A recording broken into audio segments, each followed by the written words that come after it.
خسارے میں چلنے والے اداروں کی نجکاری معاشی بہتری کے لیے ناگزیر ہے۔ حکومت کی اولین ترجیح ہے کہ نجکاری کو مؤثر، جامع اور شفاف طریقے سے مکمل کیا جائے۔ وزیراعظم شہباز شریف نے وزیراعظم آفس میں سرکاری اداروں کی نجکاری کی پیش رفت کے جائزہ اجلاس کی صدارت کرتے ہوئے متعلقہ اداروں کو ہدایت کی کہ منتخب اداروں کی نجکاری میں تمام قانونی تقاضے اور شفافیت کی شرائط پوری کی جائیں۔ قومی اداروں کی قیمتی اراضی پر ناجائز قبضہ کسی بھی صورت قابل قبول نہیں۔ ہم نے اپنی بیٹی اور احسان اللہ کو بلوچ روایات کے مطابق سزا دی۔ کوئٹہ کے نواحی علاقے ڈیگاری میں قتل ہونے والی بانو بی بی کی والدہ کا ویڈیو بیان منظر عام پر۔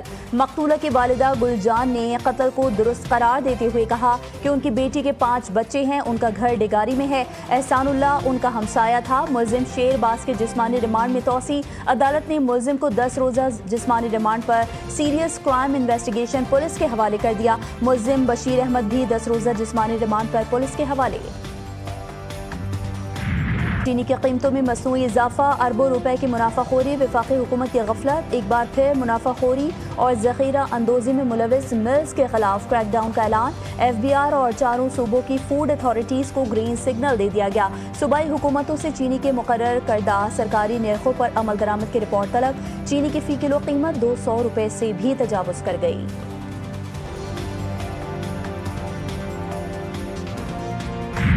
ملک میں بارش اور سیلاب سے تباہ کاریاں، چلاس اور استور میں آبی ریلے نے تباہی مچا دی۔ بابو سر سیلابی ریلے میں بہنے والے 15 افراد تاحال لاپتہ۔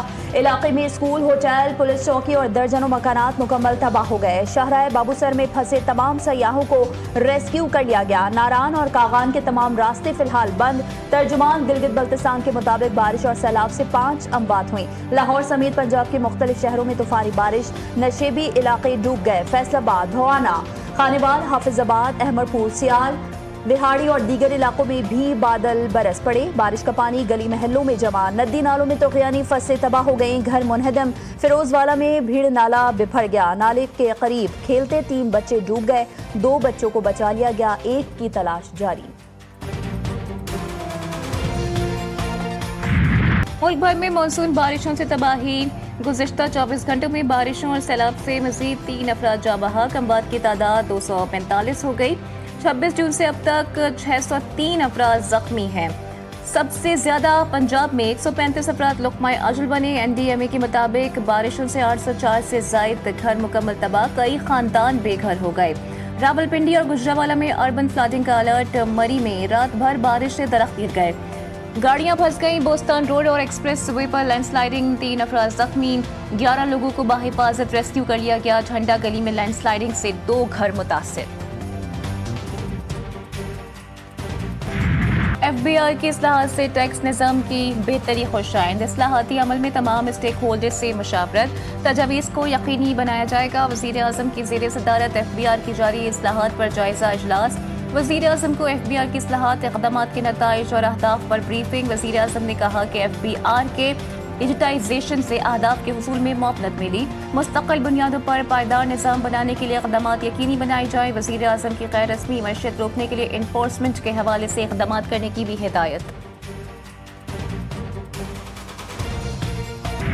بلوچستان میں غیرت کے نام پر قتل کا سلسلہ تھم نہیں سکا۔ کوئٹہ کے قمرانی روڈ لاشار آباد میں باپ نے فائرنگ کر کے بیٹی اور بھانجے کو مار ڈالا۔ ملزم اپنے 2 چھوٹے بچوں کو لے کر موقع سے فرار۔ پولیس نے مقدمہ درج کر کے کیس کرائم انویسٹیگیشن ونگ منتقل کر دیا۔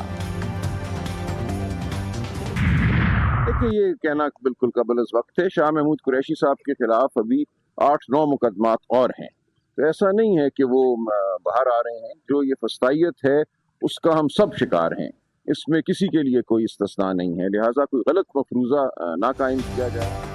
یہ کہنا قبل از وقت ہے۔ شاہ محمود قریشی پارٹی کی قیادت سنبھالیں گے۔ شاہ محمود قریشی کے خلاف 8 سے 9 مقدمات ہیں، وہ باہر نہیں آ رہے۔ پی ٹی آئی رہنما سلمان اکرم راجہ کہتے ہیں کہ دیکھتے ہیں کیا ہوتا ہے، فیصلہ ساز، منصوبہ ساز کیا کرنا چاہتے ہیں۔ 9 مئی کو لاہور میں 14 جگہ پر واقعات ہوئے، جس میں تھانوں کو جلایا گیا، جس میں جناح ہاؤس کو جلایا گیا، جس میں سرکاری اور ذاتی املاک کو جلایا گیا، اور جس میں 82 پولیس اہلکار شدید زخمی ہوئے۔